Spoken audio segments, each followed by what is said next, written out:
pocos años después se deshizo como un azucarillo un embalse, la presa de Tous.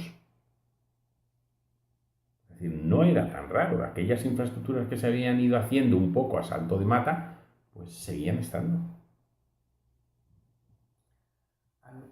Luego, para finalizar, al margen de todos los temas políticos que sucedieron en la sociedad española, también sucedieron otros acontecimientos más llamativos, tanto a nivel nacional como internacional, por ejemplo, como el estreno en España de la película El último tango en París, el avance científico que supuso el nacimiento del primer bebé probeta, con toda la polémica que eso supuso y el enfrentamiento que supuso sobre la Iglesia Católica.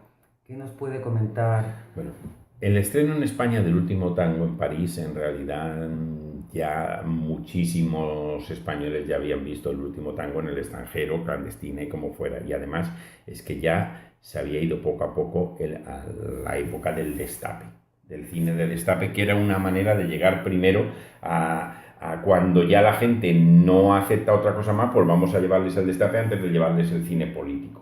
La transición lo que va a llevar es a que todo este cine pueda llegar a España. Es que el último tango en París se estrena tarde, pero es que aún se estrena muchísimo más tarde El Gran Dictador, que tampoco se había estrenado en España.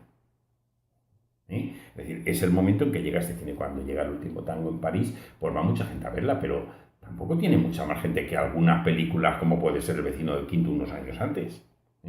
Ya estamos ante un determinado cine que la gente está viendo normal y corriente en algunas series de salas, y luego unas salas que salieron, tuvieron su momento. Primero fueron las de arte y ensayo, que mezclaban un cierto destape con una cierta intencionalidad política y que la gente iba a verla pues o pensando que tenía un mensaje que muchas veces ni entendía. La gente salía del cine y decía, ¿lo has entendido o no lo has entendido? Incluso había el que se lo explicaba a los demás. Y luego las películas verdes, entre comillas. Yo recuerdo que cuando se estrenó en mi pueblo Cuerno de Cabra, se ponía debajo del cartel, se ruega a la gente puntualidad extrema en la película debido a los hechos importantes que suceden al principio. Los hechos importantes es que el desnudo de la película estaba poco menos que cuando empieza la película. Es decir, estamos ante una época de un pueblo desbocado, que luego ya, pues poco a poco se cansó y al final las salas de cine ese pues, acabaron muriéndose de asco porque al final la gente ya no iba. El último tango en París que tuvo de extra, pues yo creo que es el personaje de un personaje como Marlon Brando, de cuando el cine era cine, saliendo con una niña haciendo guarradas, entre comillas, en la película. Porque la gente ni había visto una escena, pero todo el mundo sabía la escena de la mantequilla, y parecía que la mantequilla se hubiera convertido poco menos en un afrodisíaco. Lo otro, me habías dicho, creo que era el bebé probeta. El bebé probeta es ni más ni menos que ya estamos empezando a facilitar las cosas para que la gente que quiera tener hijos pueda tener hijos. Claro, eso iba en contra de los mandamientos de la Santa Madre Iglesia, que opina de lo que le da la gana, partiendo de un principio que a veces no nos fijamos. Es que hasta para entender la Biblia hay que hacerle caso a lo que dice la Iglesia. Vamos a ver, ni Dios sabe explicarse, la Iglesia lo sabe. Y entonces se mete absolutamente en todo lo que tenga que ver con la vida de la gente. Aquello era pues prácticamente ir contra natura.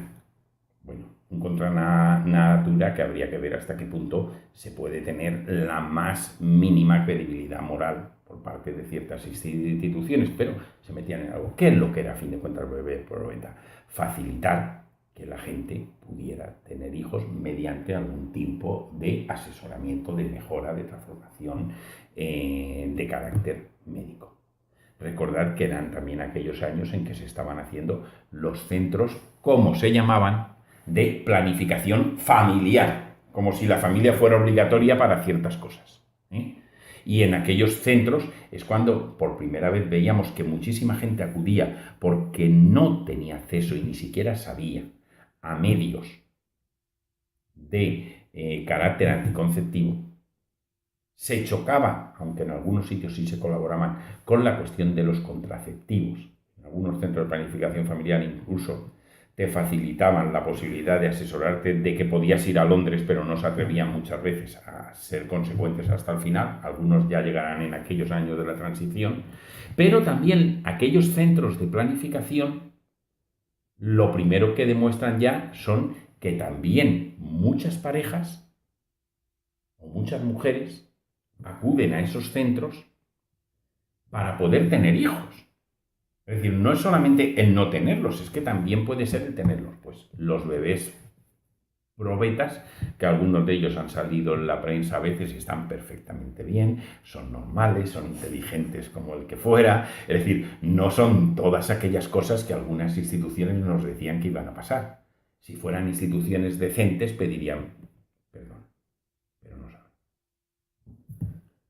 Pues nada, muchísimas gracias por esta colaboración desinteresada Pues nada, a nuestro trabajo y ha sido un gusto charlar con usted. cuando uno tenga que desahogarse ya os llamaré.